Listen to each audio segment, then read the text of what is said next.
Good morning, students. Let's start our chapter Economic Concept and Planning, Part 3. And today's topic is Economic Growth and Economic Development. So, what is economic growth and economic development? Okay, that countries, those countries who have more income, those countries who have high income, they are considered as more advanced than low income countries. It means high income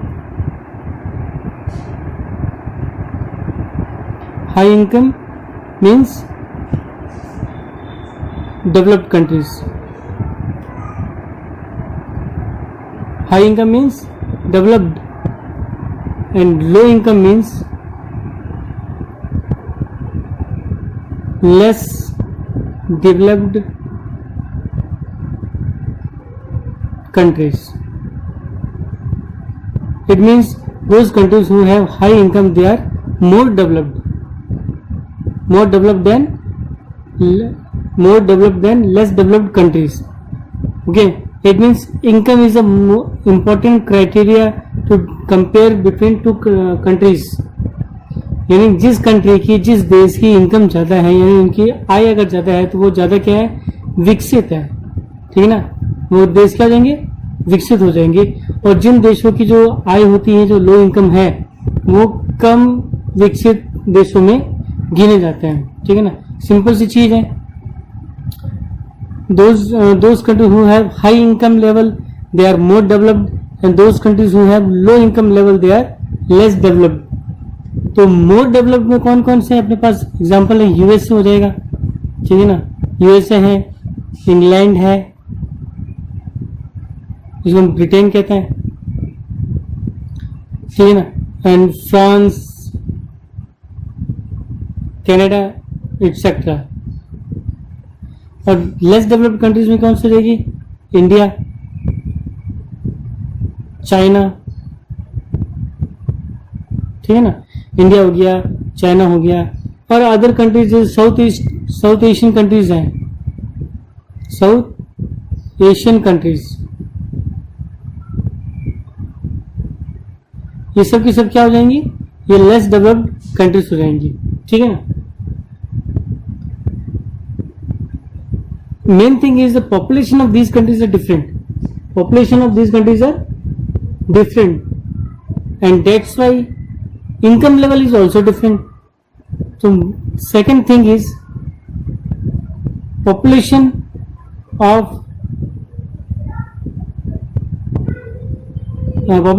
countries are different. Like India is having population of 130 crores and China is 141 crores, but England is the country which having the population is not more than Haryana. Okay, मतलब जिनकी population, कुछ कई countries जिनकी population क्या है, जनसंख्या. Population का मतलब होता है जनसंख्या, यानी कई देश है जिनकी जनसंख्या क्या है, हमसे मतलब जनसंख्या बहुत ज्यादा है. तो जनसंख्या ज्यादा है, इनकम भी ज्यादा होती है, और जनसंख्या का मतलब जिनकी पॉपुलेशन, उनकी इनकम भी जो कम है, इसलिए क्या होगी, so the total income is not so appropriate for the comparison. तो ये पॉपुलेशन डिफरेंट होने की वजह से इनकी पॉपुलेशन क्या हाई होती है, इनकी पॉपुलेशन क्या लो होती है. पॉपुलेशन कम या ज्यादा होने की वजह से क्या होगा कि कंपेयर करना दो कंट्रीज को पॉपुलेशन की बेस पे ये सही नहीं है, है ना.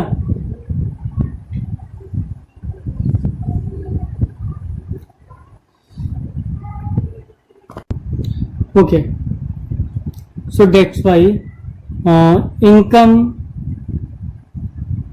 Is not appropriate. Income is not appropriate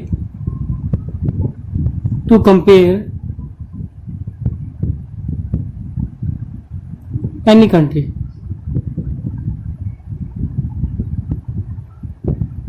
ठीक है, यानी इनकम में जो आय है वो सही नहीं है किसी भी कंट्री को कंपेयर करने के लिए. यानी अगर आपको किसी भी कंट्री को कंपेयर करना है तो उसकी इनकम से आप कंपेयर नहीं कर सकते. क्यों नहीं कर सकते, because of the population. Population जो होगी कंट्रीज की वो क्या होगी, डिफरेंट होगी. ठीक है, जैसे इंडिया की बहुत ज्यादा पॉपुलेशन है, अमेरिका की जो पॉपुलेशन है वो इंडिया से कम है. ठीक है ना, कम इनकम होती है ना, देखिए पॉपुलेशन कम होगी तो इनकम ज्यादा होगी, ठीक है ना। ये डिफरेंट जो रिलेशन होता है ऑपोजिट होता है, पॉपुलेशन ज्यादा, देखिए सिंपल चीज है, population is more, income is less because less resources are available to the population, ठीक है ना।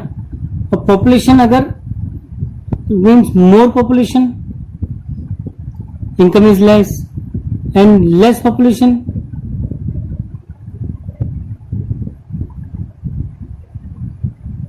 income is more। मतलब मैं आपको यहाँ पे ये समझने की कोशिश कर रहा हूँ कि जिस कंट्री की पॉपुलेशन ज्यादा होती है वहां पे वहां की उस देश की जो लोग होंगे उनकी इनकम हमेशा कम होगी, क्योंकि जो संसाधन होंगे वो ज्यादा बढ़ जाएंगे, डिवाइड हो जाएंगे, और ज्यादा बढ़ने से क्या होगा, संसाधन कम पहुंचेंगे लोगों के पास, ठीक है ना। और पैसा भी जो होगा उनके पास कम ही आएगा, इसलिए उनकी इनकम क्या होगी, कम होगी। लेकिन जिस देश की जनसंख्या कम है वहां के लोगों पर ज्यादा रिसोर्सेज अवेलेबल होंगे, ठीक है ना। वहां पर रिसोर्सेज क्या होंगे, उनके पास ज्यादा, उनके पास अवेलेबल होंगे, और ज्यादा रिसोर्सेज उनके पास अवेलेबल होंगे तो उनकी इनकम बहुत ज्यादा अच्छी होगी, और ज्यादा इनकम अच्छी होगी तो उनकी स्टैंडर्ड ऑफ लिविंग भी और ज्यादा अच्छा हो जाएगा, ठीक है ना। ये मेन चीज होती है पॉपुलेशन के देखने से, ठीक है ना। So that's why we don't get earning of average person, and therefore average or per capita income is given more important, and that's why because of this we have to give more importance on average income, average or per capita income, ठीक है ना। As I told you that what is per capita income, as we have discussed this in previous sections, that average income is the income of the particular persons, per persons, यानी कि जो प्रति व्यक्ति की जो इनकम होगी उसे हम क्या कहेंगे, एवरेज या पर कैपिटा इनकम कहेंगे। उसको निकालने का फॉर्मूला मैंने आपको बताया था, ठीक है ना। निकालने का फॉर्मूला मैं इसको आपको बता चुका हूं। So increase in national income and per capita income is defined as economic growth। Main topic अपना क्या था, इकोनॉमिक ग्रोथ था, ठीक है ना। इकोनॉमिक जो है ग्रोथ, तो अब इकोनॉमिक ग्रोथ क्या होता है, ये होता है इंक्रीज इन, क्या होगा ये, इंक्रीज इन पर कैपिटा इनकम, ठीक है ना। इंक्रीज इन, पहली चीज तो आ जाएगी नेशनल इनकम, नेशनल इनकम जिसको हम क्या कहेंगे, नेशनल इनकम मतलब राष्ट्रीय आय, ठीक है ना।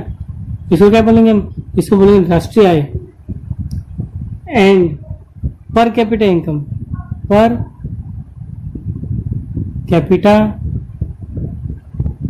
इनकम जिसको हम बोलते हैं प्रति व्यक्ति आय, ठीक है ना। ये जब बढ़ेगी, इनमें जब बढ़ती है, जब वृद्धि हो जाती है नेशनल इनकम या राष्ट्रीय आय में और प्रति व्यक्ति आय में, ठीक है ना, इससे इसी को हम इकोनॉमिक ग्रोथ कहते हैं। यानी जिस देश की नेशनल इनकम और पर कैपिटा इनकम बढ़ गई है उस, ठीक है ना, उस जो टर्म है उसको हम क्या कहेंगे, इकोनॉमिक ग्रोथ कहेंगे। यानी इसी को हम क्या कहेंगे, आर्थिक वृद्धि कहेंगे। क्या कहेंगे, आर्थिक वृद्धि।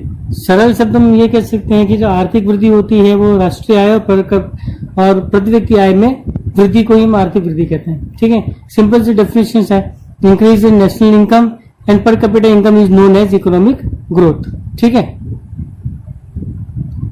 ठीक है ना। तो हम आगे बढ़ लेते हैं, हम ये देखेंगे that national income and per capita income are very useful and they are useful in measuring the development and welfare of the country। यानी कि ये जो दो चीजें है, ठीक है ना, नेशनल इनकम और एंड पर कैपिटा इनकम, ठीक है ना, ये जो दोनों चीजें हैं ये बहुत इंपॉर्टेंट है। इंपॉर्टेंट क्यों है कि इससे हम क्या कर सकते हैं, मेजरिंग करेंगे। क्या करेंगे हम इससे, मेजरिंग करेंगे। और मेजरिंग क्या करेंगे, इससे मेजरिंग क्या होगा, इससे मेजरिंग होगा आपके लेवल ऑफ डेवलपमेंट होगा। क्या क्या मेजर कर सकते हैं? लेवल ऑफ डेवलपमेंट,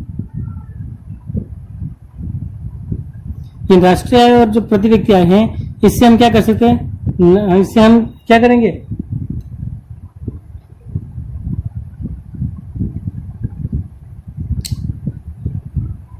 इससे हम क्या करेंगे? इसको हम नाप सकते हैं। क्या नापेंगे? लेवल ऑफ डेवलपमेंट, यानी कि लेवल ऑफ डेवलपमेंट को हम कहेंगे स्तर। किसका स्तर? विकास का स्तर। कितना विकास हुआ है, ठीक है ना, और ठीक है ना, एंड इन्हें और क्या कर सकते हैं? Welfare of a country. Welfare, welfare कल्याण, ठीक है ना, किसी देश का कल्याण जो है और किसी देश का जो विकास का जो स्तर है उसको हम नापा जा सकता है। नापा कैसे जाएगा? नेशनल इनकम या राष्ट्रीय आय या प्रति व्यक्ति आय से। यानी जिस देश की प्रति व्यक्ति आय और जो राष्ट्रीय आय है वो ज्यादा है, उसी ज्यादा है तो उस देश का जो लेवल ऑफ डेवलपमेंट है यानी विकास का जो स्तर है और वेलफेयर यानी जो कल्याण है वो बहुत ही अच्छा होगा। ठीक है, okay. But nowadays people don't want to earn better. Okay, nowadays आजकल क्या है? पीपल मीन्स व्यक्ति, लोग, they people don't want better income और earn better, okay, income, better income, earn better income. आजकल क्या है कि लोग केवल बेटर इनकम यानी एक अच्छी इनकम जो होती है ना, जिसको अच्छी आय कहते हैं, जो इसको क्या बोलेंगे? अच्छी आय, केवल यही नहीं चाहते हैं। दे ऑल्सो वॉन्ट प्रोटेक्शन, यानी प्रोटेक्शन चाहेंगे, यानी सुरक्षा भी चाहेंगे वो लोग, ठीक है ना। यानी केवल क्या चाहिए? केवल अच्छी इनकम ही नहीं चाहिए। आज के जमाने में लोगों केवल अच्छी इनकम होने से काम नहीं चलेगा। केवल काम कैसे चलने वाला है? उनको प्रोटेक्शन भी चाहिए और साथ ही साथ उनको रिस्पेक्ट भी चाहिए। क्या चाहिए? रिस्पेक्ट, जिसको हम क्या बोल सकते हैं, ठीक है ना, रिस्पेक्ट भी चाहिए अदर्स के लिए, और बिहेवियर होना चाहिए इक्वालिटी का, बिहेवियर ऑफ इक्वालिटी,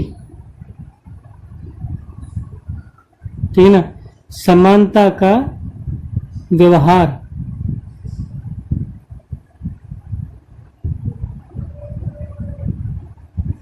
ठीक है ना। यानी आज के जमाने में लोग केवल पैसा ही नहीं चाहते हैं, वो ये क्या चाहते हैं कि उनको सुरक्षा मिले, उनको रिस्पेक्ट हो, यानी उनकी इज्जत हो, और उनको बिहेवियर ऑफ इक्वालिटी यानी समानता का व्यवहार उनके साथ में किया जाए। ये सभी चाहते हैं, और ये सभी बहुत ही एक इंपॉर्टेंट चीज होती है जो किसी भी व्यक्ति के लिए जो सेल्फ रिस्पेक्ट होता है उसके लिए जरूरी होती है, ठीक है ना। And that's why income is not only important for welfare of nation. इसलिए केवल इनकम जो है किसी के देश के कल्याण के लिए इतना इंपॉर्टेंट नहीं है, ठीक है ना। देखिए इनकम से क्या हो सकता है?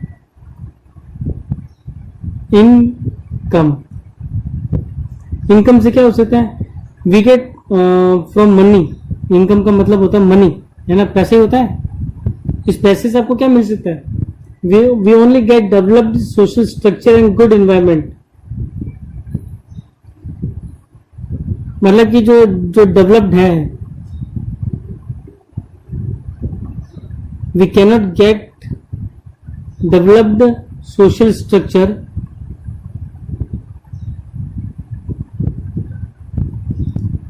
And good environment.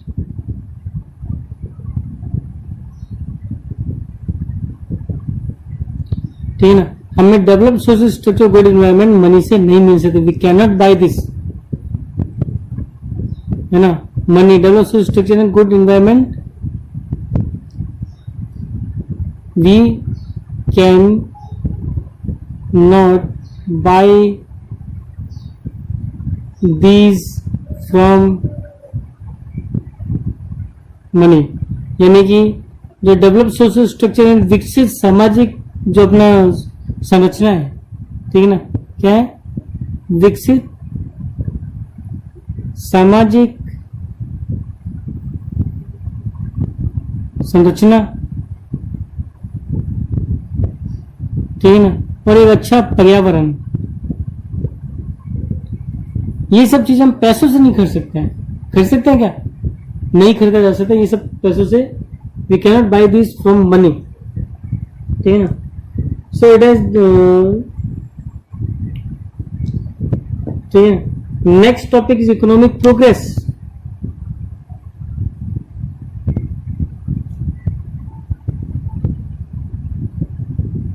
Progress.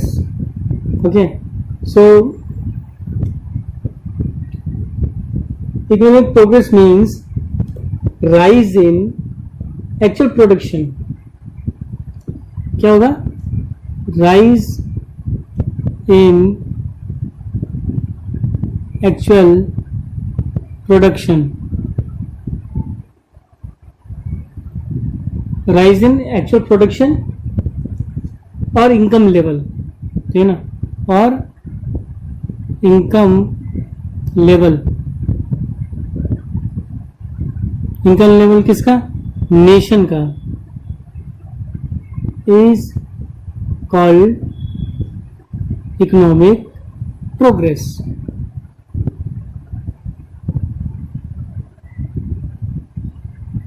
देखिए, इकोनॉमिक जो प्रोग्रेस होता है ना, इकोनॉमिक प्रोग्रेस जिसको हम क्या बोलते हैं, आर्थिक विकास कैसे, तो आर्थिक वृद्धि हम इसको कहते हैं। तो वास्तविक उत्पादन या आय के स्तर में वृद्धि होना, ठीक है ना। एक्चुअल प्रोडक्शन का मतलब होता है वास्तविक उत्पादन कितना हो रहा है, ठीक है ना, या आय का जो स्तर है, आय के स्तर में वृद्धि, ठीक है ना। इसी को हम क्या कहते हैं? इकोनॉमिक प्रोग्रेस, यानी कि आर्थिक वृद्धि कहेंगे, ठीक है ना। ये क्या कहलाएगी? इसी को हम क्या कहेंगे? आर्थिक वृद्धि कहते हैं।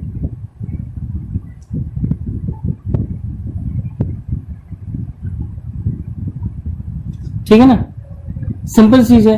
अगर आपकी जो इनकम है, देखो सिंपल बात यह है कि आर्थिक वृद्धि का मतलब होता है कि वास्तविक उत्पादन कितना हो रहा है, यानी वास्तविक उत्पादन और जो आय का जो स्तर है, अगर इसमें वृद्धि होगी तो आपकी भी आर्थिक वृद्धि होगी, यानी आपकी भी इकोनॉमिक वृद्धि, इकोनॉमिक प्रोग्रेस हो जाएगी, ठीक है।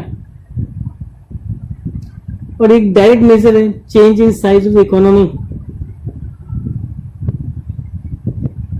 अब देखिए, process of achieving higher level of production और income through their efficient use by increasing the quantity and quality of natural materials, humans and capital resource of nation is called economic growth। देखिए, इसकी जो economic growth जो है, एक बढ़िया सी इसकी definition है। नेक्स्ट जो होता है अपने पास इकोनॉमिक ग्रोथ आता है, इकोनॉमिक ग्रोथ, ठीक है ना। ग्रोथ वही आर्थिक वृद्धि। आर्थिक वृद्धि क्या चीज है? इकोनॉमिक जो प्रोग्रेस है ये क्या चीज होती है, ठीक है ना, आर्थिक वृद्धि। इसकी जो परफेक्ट जो डेफिनेशन यहाँ पे दे रखी है वो क्या है? Process of achieving, process of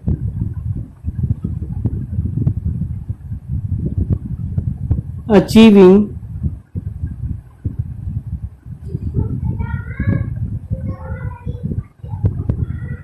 higher levels of production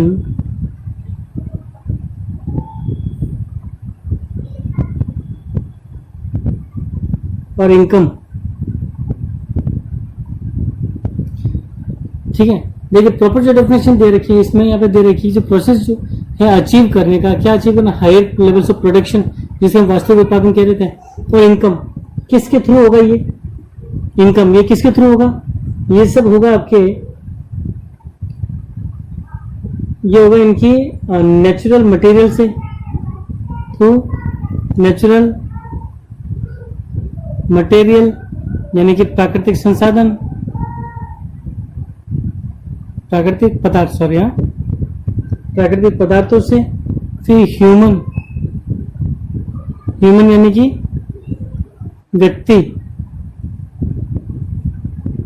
और कैपिटल एंड कैपिटल, कैपिटल का मतलब तो पूंजी यानी कि पैसा, ठीक है ना। तो ह्यूमन यानी व्यक्ति और कैपिटल पूंजी, इनकी सहायता से, ठीक है ना, जो इनकी सहायता से जो प्रोग्रेस किया जाता है, जो अचीव किया जाएगा, उसी को हम क्या कहेंगे, इकोनॉमिक ग्रोथ कहेंगे। यानी कि जो इकोनॉमिक ग्रोथ यानी जो आर्थिक वृद्धि कहते हैं, ये एक ऐसा प्रक्रिया है जिसमें हम क्या करेंगे, हाइयर जो लेवल है प्रोडक्शन, यानी जो उच्च स्तर जो है उत्पादन का और आय का, ठीक है, प्राप्त किया जा सकता है प्राकृतिक पदार्थों से, व्यक्ति और कैपिटल यानी पूंजी की सहायता से। तो जब यह होता है तो इकोनॉमिक ग्रोथ यानी इकोनॉमिक आर्थिक वृद्धि होती है, ठीक है। अगला जो टॉपिक है इसमें वो है आपके इकोनॉमिक डेवलपमेंट। अगला जो टॉपिक हो जाएगा कौन सा हो जाएगा, वो इकोनॉमिक डेवलपमेंट होगा, ठीक है। अगला कौन सा, economic development.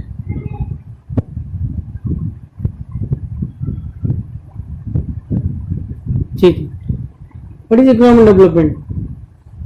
First thing is it is broader then economic progress, ठीक है ना। ये क्या है, पहली चीज क्या है, it is broader then economic progress, ठीक है ना। यानी इकोनॉमिक प्रोग्रेस से एक ब्रॉडर कॉन्सेप्ट है, जो कॉन्सेप्ट है वो कैसे है, ब्रॉडर है, यानी बहुत ज्यादा अलग है, ठीक है ना। ये एक ऐसा प्रोसेस है, it is in this process in which real national income per capita income increases in economy, है ना। क्या क्या हुआ देखिए, इसमें क्या हुआ था, इसमें केवल आपके क्या हुआ था, इकोनॉमिक जो प्रोग्रेस था, इकोनॉमिक प्रोग्रेस के अंदर केवल आपकी नेशनल इनकम बढ़ रही थी, ठीक है ना, यानी कि जो वास्तविक उत्पादन बढ़ रहा था वो आय का स्तर बढ़ रहा था, यही बढ़ रहा था। लेकिन इकोनॉमिक जो डेवलपमेंट होगा इसके अंदर आपकी इनकम तो बढ़ ही रही है, ठीक है ना, उत्पादन भी बढ़ रहा है, लेकिन साथ साथ में क्या होगा, फेवरेबल चेंजेस होंगे सोशल पर्सपेक्टिव में, कल्चरल फॉर्म में, इंस्टीट्यूशनल स्ट्रक्चर में, प्रोडक्शन टेक्नोलॉजी में और इकोनॉमिक स्ट्रक्चर में, ठीक है ना। यानी कि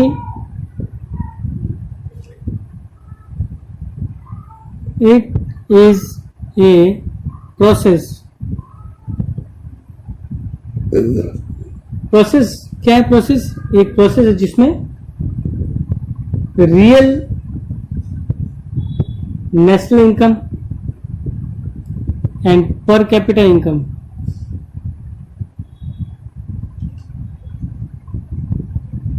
ठीक है, क्या होती है, इंक्रीज होती है, इंक्रीजेस, ठीक है ना। नेशनल इनकम राष्ट्रीय आय पर कैपिटा इनकम में प्रति व्यक्ति आय क्या होती है, बढ़ रही है, ठीक है ना। ये क्या हो रही है, ये बढ़ रही है, ठीक है ना। ठीक है, सिंपल डायग्राम किससे समझा देता हूं मैं आपको। क्या होगा इसमें, नेशनल इनकम यानी राष्ट्रीय आय, ठीक है ना, और पर कैपिटा इनकम,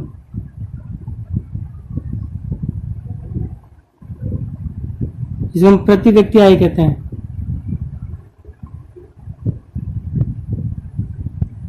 आय, ये क्या होगी, ये दोनों ही चीज क्या हो रही है, ये इंक्रीज होती है, क्या होती है, इंक्रीज। इंक्रीज का मतलब बढ़ रही है, ठीक है ना, बढ़ तो रही है, साथ ही साथ और क्या क्या होगा, फेवरेबल चेंजेस होंगे,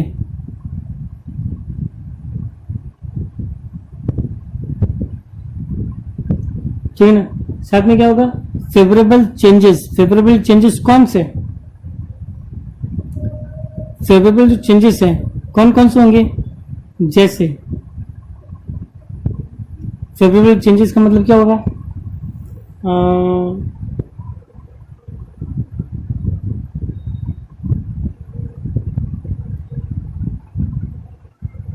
फेवरेबल जो चेंजेस है इसका मतलब होता है अनुकूल परिवर्तन, ठीक है ना। इसका मतलब क्या होता है, अनुकूल परिवर्तन, सॉरी परिवर्तन, ठीक है ना। तो अनुकूल परिवर्तन कौन कौन से जो हमारे अनुकूल, जो हमारे फेवर में हो, ठीक है। हमारे फेवर में जो होने वाला जो है, एक तो सोशल पर्सपेक्टिव है, सोशल पर्सपेक्टिव, ठीक है ना। सोशल पर्सपेक्टिव जो है, इस सोशल पर्सपेक्टिव को हम क्या कहते हैं, सामाजिक दृष्टिकोण, क्या कहेंगे इसको हम, सामाजिक दृष्टिकोण, ठीक है ना। उसके बाद में कल्चरल फॉर्म,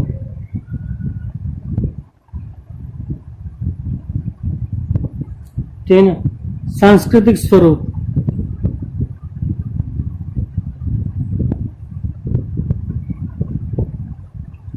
ठीक है। Structural institutional structure and technology, जिसको हम तकनीक कहते हैं, क्या कहते हैं इसको हम, तकनीक, ठीक है ना।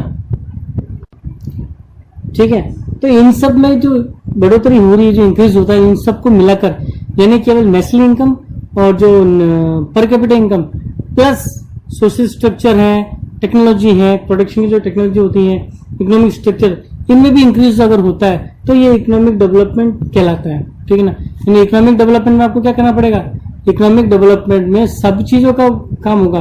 इकोनॉमिक डेवलपमेंट के अंदर नेशनल इनकम तो बढ़ेगी, नेशनल इनकम तो है ही है, नेशनल इनकम प्लस पर कैपिटा इनकम, जिसको हम कहते हैं पर कैपिटा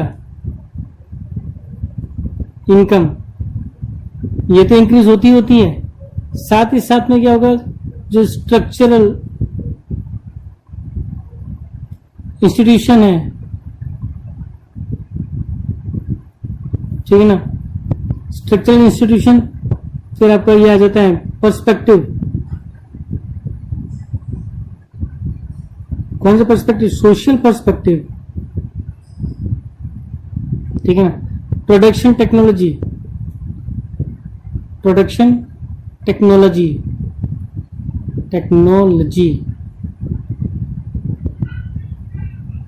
ठीक है ना, ये भी इंक्रीज होंगे। यानी कि राष्ट्रीय आय बढ़ रही है, पर कैपिटा इनकम बढ़ रही है, साथ साथ में जब ये भी बढ़ेंगे ये सब कुछ, तो आपका क्या कहलाएगा, तब आपका मिलकर के क्या बनेगा, वो इकोनॉमिक डेवलपमेंट बनेगा, ठीक है ना, इकोनॉमिक डेवलपमेंट, ठीक है, जिसको हम क्या कहेंगे, आर्थिक विकास कहते हैं, ठीक है ना। ये होता है, और ये सब कब होता है, जब ये सारी चीजें बढ़ती हैं, ठीक है ना। Next topic is continuous development, continuous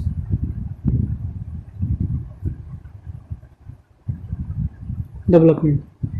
चलिए, कंटिन्यूअस डेवलपमेंट और सस्टेनेबल डेवलपमेंट, ठीक है ना। देखिए, इसका मतलब होता है सतत विकास। क्या होता है, सतत विकास, ठीक है। इसको हम और क्या कह सकते हैं, सस्टेनेबल भी कह सकते हैं, sustainable development,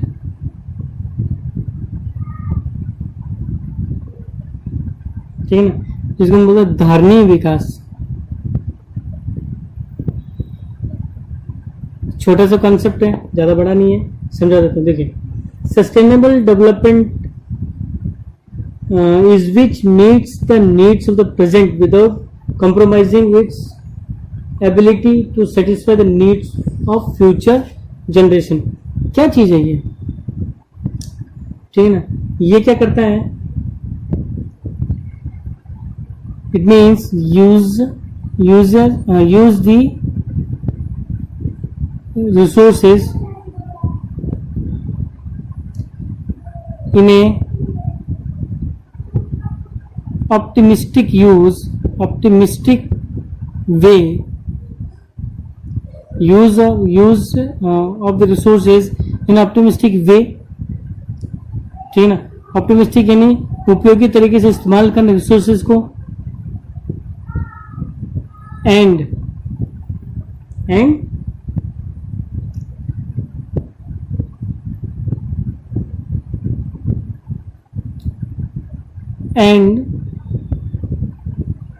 satisfy the needs of future generation। यानी कि रिसोर्सेज का यानी संसाधनों का, ठीक है ना, किसका, संसाधनों को ऑप्टिमिस्टिक का मतलब उपयोगी तरीके से इस्तेमाल करना, ताकि जो फ्यूचर जनरेशन है, ठीक है ना, उनकी जो है नीड्स यानी जरूरतों को क्या किया जा सके, पूरा किया जा सके, ठीक है ना।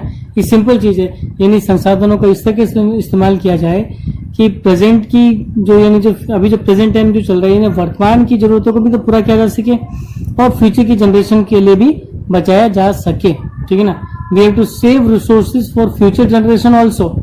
It means we have to use resources in an optimistic way and we have to save the resources for future generation also. यानी पिछले जो जनरेशन आएगी, जो नेक्स्ट जनरेशन आएगी, उसके लिए हमें इसे बचाना भी है। यही एक आपका क्या है, कंटिन्यूस डेवलपमेंट या सस्टेनेबल डेवलपमेंट होता है, ठीक है। नेक्स्ट आता है human development. Next is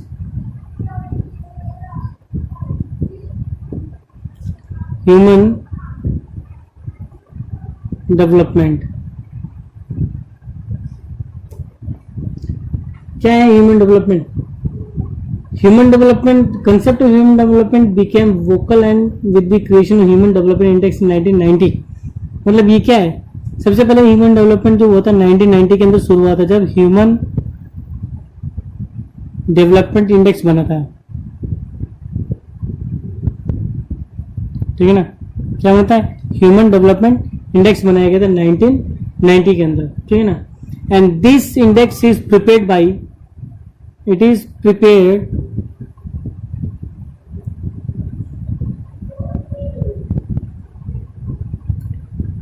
prepared by United Nation Development Programme, UNDP, ठीक है ना।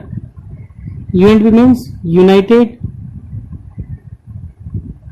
Nation development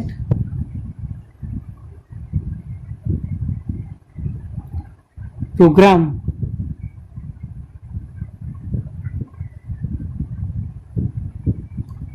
this is the full form of the UNDP।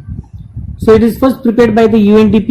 ये संयुक्त, ये यूनाइटेड नेशन है, संयुक्त राष्ट्र विकास प्रोग्राम, ठीक है ना। ये इसमें बनाया गया था पहली बार और ये शुरू किया in the leadership of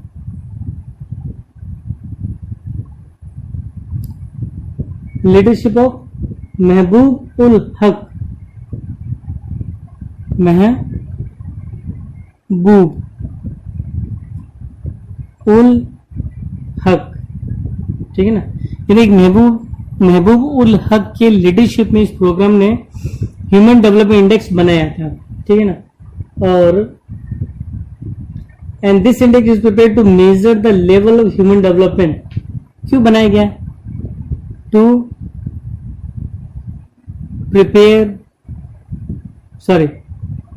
measure the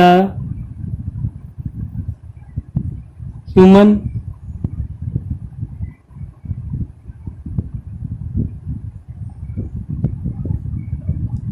to prepare the human development, ठीक है ना। ह्यूमन डेवलपमेंट के लिए बनाया गया था, जिसके अंदर जो है 3 चीजें थी, नॉलेज,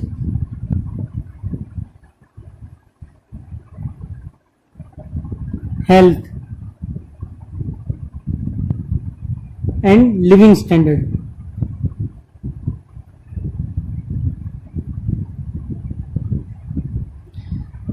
देखिए, ये सबसे पहले 1990 के अंदर ह्यूमन डेवलपमेंट इंडेक्स बनाया गया था। किसने प्रिपेयर किया था? UNDP। UNDP का यूनाइटेड नेशंस डेवलपमेंट प्रोग्राम है किसकी लीडरशिप में हुआ था? महबूब उल हक की लीडरशिप में हुआ था। क्या किया जाएगा इसके अंदर?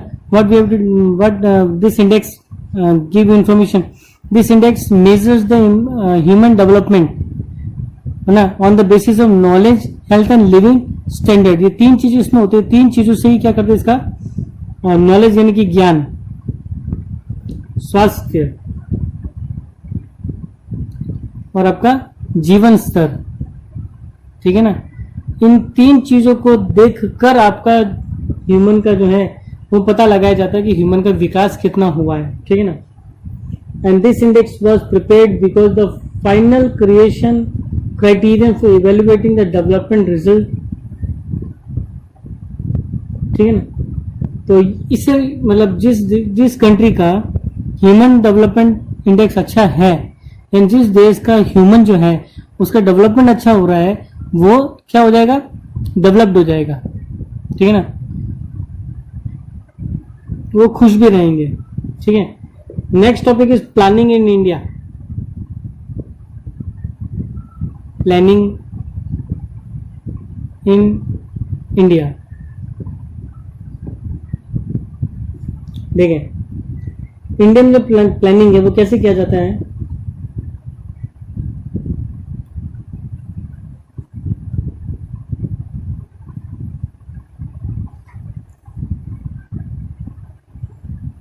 So first technological planning at the national level was first adopted by Soviet Union. ये हिस्ट्री बता देते हैं। टेक्नोलॉजिकल जो प्लानिंग है, टेक्नोलॉजिकल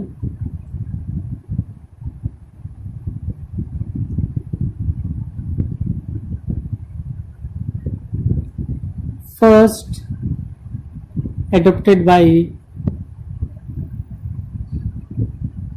Soviet Union,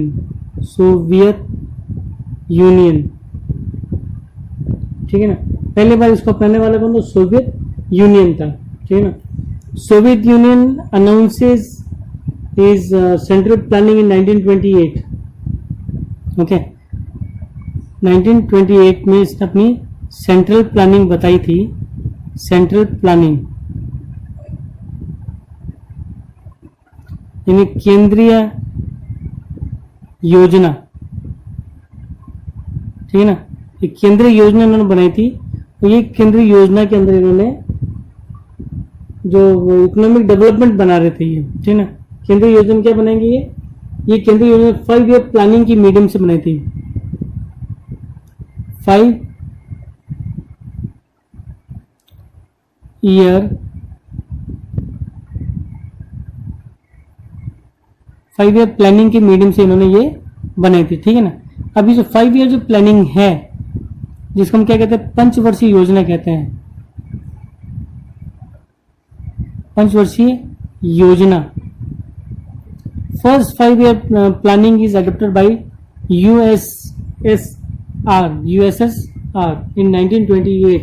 यानी 1928 में सेंट्रल प्लानिंग यानी केंद्रीय योजना के तहत पंचवर्षीय योजना को अपनाया गया था, ठीक है ना। आफ्टर इंडिपेंडेंस इंडिया यानी कि जो Bharat also adopt 5 years planning. यानी आजादी के बाद हमने भी क्या किया? पंचवर्षीय योजना को क्या कर ली? अपना ली। अडॉप्ट का मतलब होता है अपनाना। So we also followed 5 year planning that is first adopted by Soviet Union. Okay.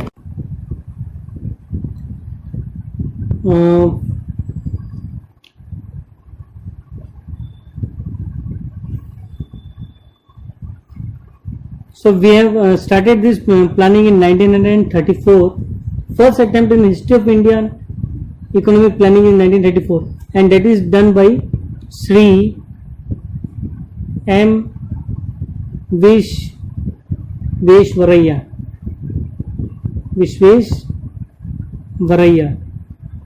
ठीक है ना। 1934 में हमने पहली बार जो प्लानिंग अपनाई थी, इसको अपनाने वाले कौन थे? एम विश्वेश्वरैया थे। विश्वेश्वरैया, ठीक है, बहुत ही महान व्यक्ति रहे हैं। इन्होंने पहली बार इसको प्लानिंग की थी, और ये जो प्लानिंग है, इन्होंने अपनी एक बुक लिखी थी। They presented this planning in planned economy of India, planned economy of India, ठीक है ना। ये इन्होंने किया था प्लान्ड इकोनॉमी ऑफ इंडिया में, इन्होंने ऐसा किया था, ठीक है।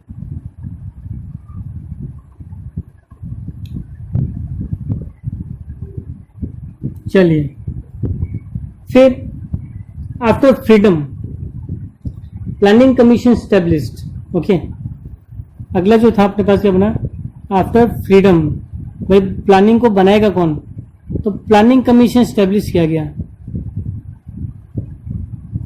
Planning commission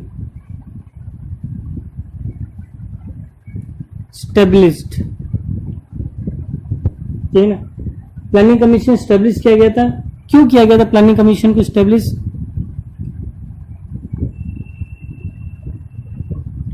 to build 5 years plans, 5 years plan.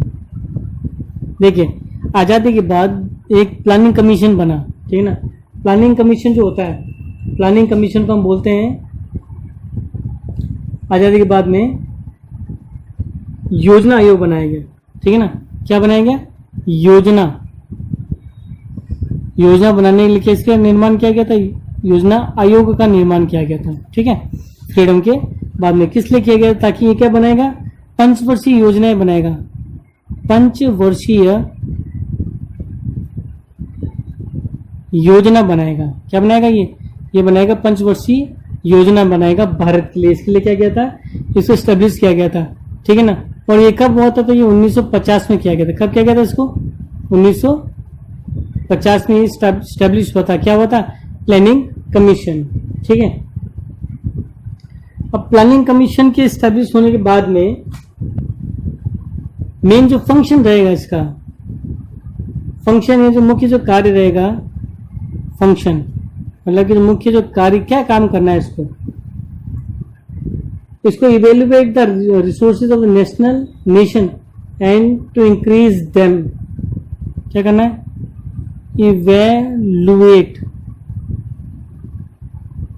Evaluate the resources, ठीक है ना। रिसोर्सेज को क्या करना है? इवेल्युएट करना है,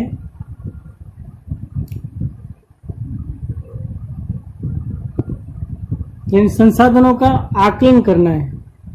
संसाधनों का क्या करना पड़ेगा? संसाधनों का आकलन करेंगे, ठीक है ना। संसाधनों का आकलन इसमें करना है, ठीक है।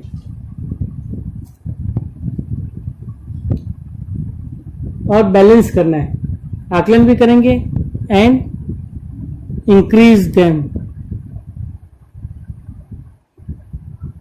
इंक्रीज देम का मतलब क्या होगा? उनको बढ़ाना भी है,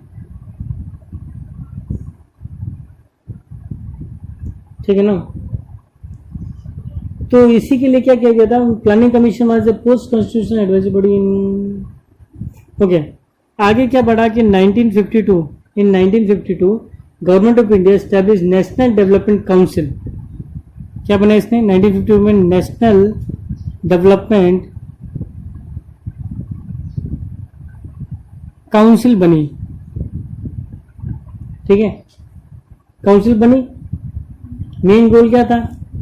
establishment, main goal of its establishment was to include states and union territory in planning. Main काम क्या था? टू इंक्लूड स्टेट्स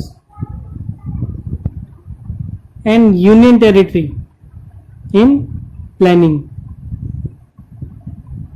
यानी राज्यों को तथा जो केंद्र शासित प्रदेश हैं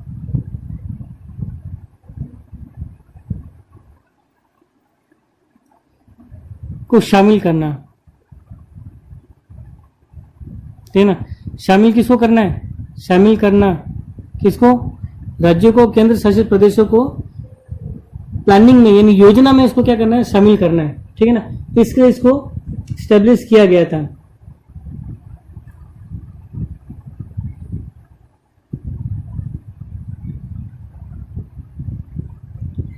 मेंबर्स कौन कौन से होंगे इसके, मेंबर्स होंगे चीफ मिनिस्टर, ठीक है ना, एंड डेप्यूटी गवर्नर, सीएम, और जो डेप्यूटी गवर्नर जिसको बोलते हैं, डेप्यूटी गवर्नर को हम क्या बोलेंगे, प्रशासक, उप राज्यपाल जिसको हम कहते हैं, उप राज्यपाल, और मुख्यमंत्री, ये दोनों इसके क्या होंगे, मेंबर्स होंगे, ठीक है।